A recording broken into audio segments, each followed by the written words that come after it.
Welcome to the Sun River Anglers Fly Tying Corner for this month. We're going to tie a Sawyer Pheasant tail. This is a pattern I learned a long time ago, and anybody that fishes with me knows this is my go-to fly. Frank Sawyer tied the original pheasant tail in the early 1900s, so this pattern's been around for a long time. My pattern adapts his slightly in the way it's tied, and I think you'll like the difference. It's a great imitation for many different mayfly nymphs. It sinks quickly, it's a very sparse bug, and it just does a wonderful job of imitating the wide variety of mayfly nymphs that we run into in a lot of our rivers. I've caught fish on this fly throughout the world, from Argentina to the western United States and Alaska and a number of other places. It's just a really good pattern. One of the other things I like about this pattern is it's quick and it's easy to tie. I once timed myself and I was able to tie 36 of these in an hour, so it's a really quick and easy pattern. And watch in the video, and I think you'll agree and enjoy tying this pattern. Let's review the materials list for this fly.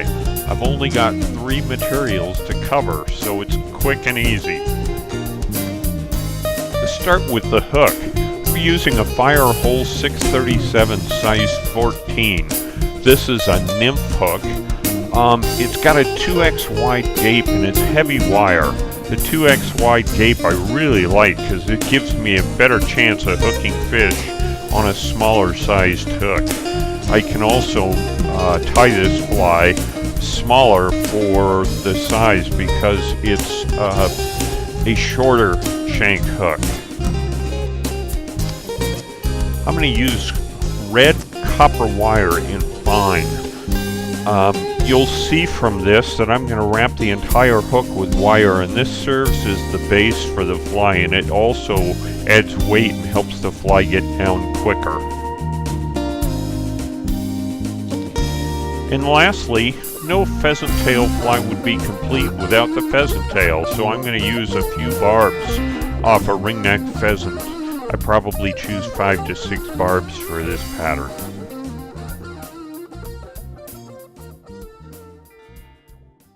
So let's get started on this fly. I have clipped off a section of copper wire that's about 15 to 18 inches long, and I'll tie it on right at the 2/3 point of the hook, and I'm going to wind the wire in consecutive wraps forward to the head, and then I'm going to double back over on itself and wind it all the way back to the tail set position. I should have a tag end hanging off the back of the fly, and I should have a tag end hanging off the front of the fly that are both about 6 inches long. So now I'm going to take 5 to 6 barbs off my ringneck pheasant tail, and I'm going to measure out the tail probably about the length of the gape of this hook and tie it in right behind that wire. And the key to the pattern is to pinch that very tightly between the last wrap of wire and the next wrap of wire, and then you tie a lock wrap immediately in front. Once you get this little technique down, this pattern is a snap to tie. I'll wind the wire forward all the way to the eye, and I'll take several more wraps on the thorax of the pattern to build that up.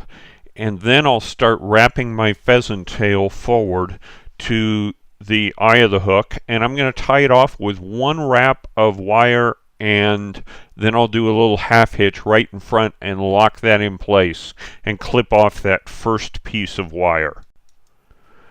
Next, I'm going to take the wire that was hanging off the back of the hook, and I'll bring 1 wrap underneath the tail, and then I'm going to rib the abdomen of this pattern up to the back of the thorax, and I'll fold the pheasant tail backwards, capture it with the wire, take a couple wraps to the head, and fold it back and capture that with one wrap of the wire again. And then I'll do a whip finish with the wire and finish tying this fly off and clip off the excess pheasant tail. I like to leave just a little tag of that pheasant tail hanging off the head to imitate the head of the mayfly nymph. The last step in this is I'm going to add a little bit of clear cure goo, the hydro. It's a UV resin to the thorax or to the wing case of this fly, and I'll cure it with my UV light. You can see I was able to use the pheasant to get the wing case dark.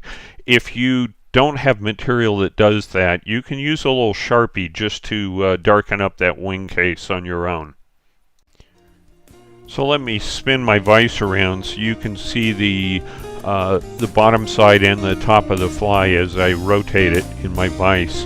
You can see it's a really sparse pattern and a really, really good one. Give this one a try.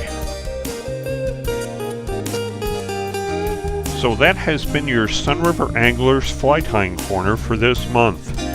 If you like what you see, please visit us on Facebook at Sunriver Anglers and like our page. And please subscribe to our YouTube page to keep up to date with future Sunriver Anglers Fly Tying column videos. Thanks for watching.